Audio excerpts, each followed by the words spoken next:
বর্তমান সরকার বিএনপি সরকার ক্ষমতায় বসেই যে কাজগুলি করতেছে, এর মধ্যে সবচেয়ে বড় একটা কাজ করছে, বাংলাদেশের ব্যাংকের গভর্নরকে পরিবর্তন করেছে।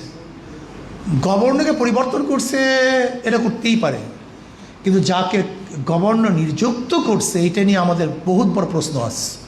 একজন ব্যবসায়ীকে গভর্নর বানানো হয়েছে। অবশ্যই মনে রাখতে হবে ব্যাংকের টাকাগুলি বিএনপির না, এই বাংলাদেশের জনগণের। এই বাংলাদেশের জনগণের টাকা সেভ করার দায়িত্ব কিন্তু জনগণের। যদি কোনো অবস্থাতেই ব্যাংকিং খাত সুস্থ সুন্দর না হয়, ডিফল্টার হয়, তো বাংলাদেশের সমস্ত ব্যবসায়ী কিন্তু ধ্বংস হয়ে যাবে, দেউলিয়া হয়ে যাবে। কাজে আমি মনে করি এটা বাংলাদেশের জন্য অশনি সংকেত, নম্বর 1।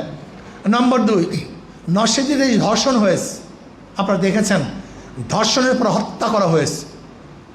আমি সরকারকে বলবো অচিরেই বিচার করুন, বিচারের আওতায় নিয়ে আসেন এবং শিক্ষামূলক, দৃষ্টান্তমূলক শিক্ষামূলক বিচার হওয়া চাই।